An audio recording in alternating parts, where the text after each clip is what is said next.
So you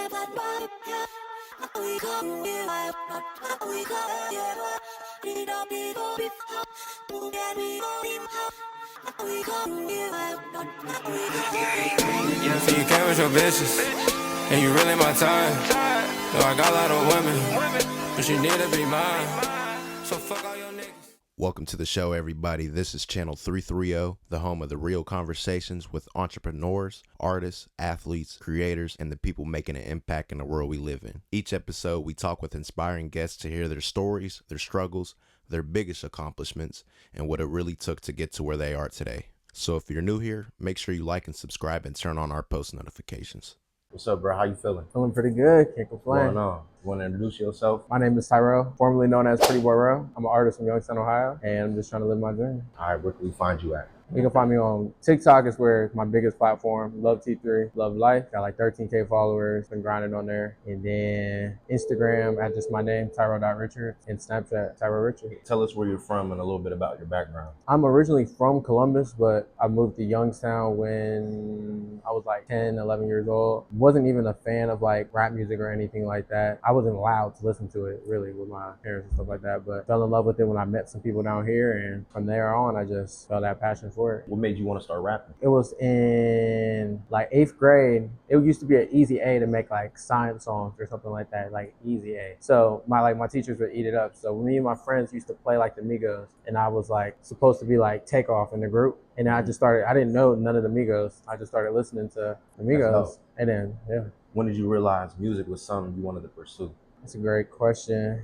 Probably, I don't know, like I dropped like a song that just, the support was just overwhelming. Like it started to be like, dang, people telling me you can do it, and you always feel like you want to do more in this life. Was there a specific moment when you knew you had something special? I dropped a song, it was called like Andrew Tate Freestyle, and I just, for whatever reason, I just was, the way I was punching in, the way I was just, the hunger in my voice, it just did something to where just my friends and everyone, like people who wasn't even checking for it, like was like, damn, they just gotta give you your props. So I'm just like, that was like the cornerstone moment for me.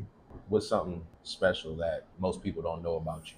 That I'm just real. I pride myself on just being just a good person. I'm not into no drama. I'm not into no bad energy. Not trying to be in everyone's faces or be the most flashy or show offy type of person. I take pride in just being a good human and being supporting everybody. Like no ego over here. Have you ever reached a point to where you felt like you wanted to give up? Yeah, I would say like kind of recently, because I just dropped my album, Hopeless Romantic, my best album. Everyone like was messing with it on TikTok. It had a lot of motion. I did a good promo run for it. Did really good. But after that drop, I really sat with the music, and the subject matter was a lot with my ex. And it just wasn't really, I wasn't moved by that anymore. I didn't want to be in that headspace anymore. So like promoting songs and doing things relating to that situation just kind of like threw me off. But then it's just like, dang, we just spent last 2 years making all these singles, all this money on these sessions, to not even care about the music you just dropped. So it's just like, that was a little demoralizing, but now found a new inspiration, and that's where I'm heading towards. Who would you say is the most underrated artist in the game right now? Tyrell, me, myself, and I. Okay.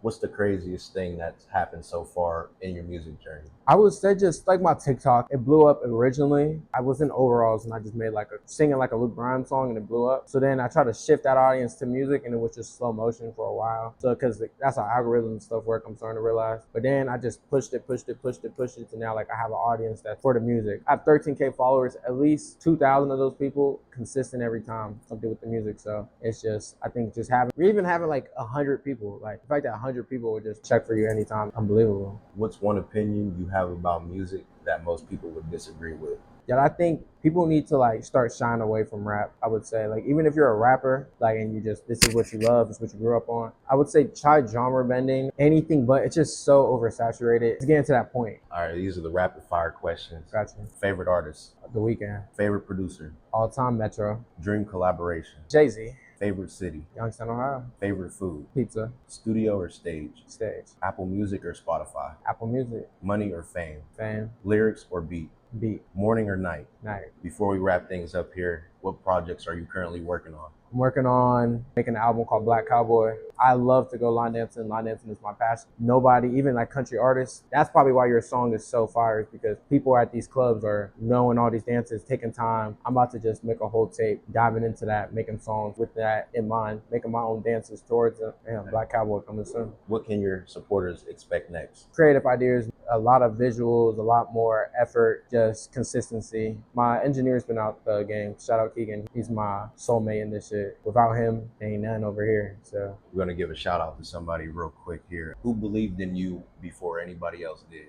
my mom, I would 100% say that. Dad too. I think my dad, he made music, and back in the day, I never really heard none of his stuff. But I feel like when I first started making music, he was almost on he believed in me. He seen the talent, competition in an S, like in concept. But I would say my mom, just you're a star. I can believe that. What legacy do you hope to leave behind throughout your music? My whole goal is to empower just emotion. Like there's a lot of emotion in my music. When men tap into that emotional side, it just comes off way more organic. Like people feel you. Anyone can go in the studio and punch in and say whatever. People impersonate, and even when I rap, like when I'm making rap songs, I'm capped like most of the time. It's just that's not. But it's easy. It sounds good. It sounds like I fit the part. So I think when you just tap into that emotion and just be more organic, naturally people are gonna gravitate towards that way more. All right, man. I appreciate it. Appreciate you hopping on the channel. Thank you. Can't wait for those new drops. Everybody watching, don't forget to like, comment, subscribe. Appreciate you for having me. So you came with your bitches, and you really my time. No, I got a lot of women, but you need to be mine. So fuck all your niggas, and come for a ride. Just light up the blunt. It's time to get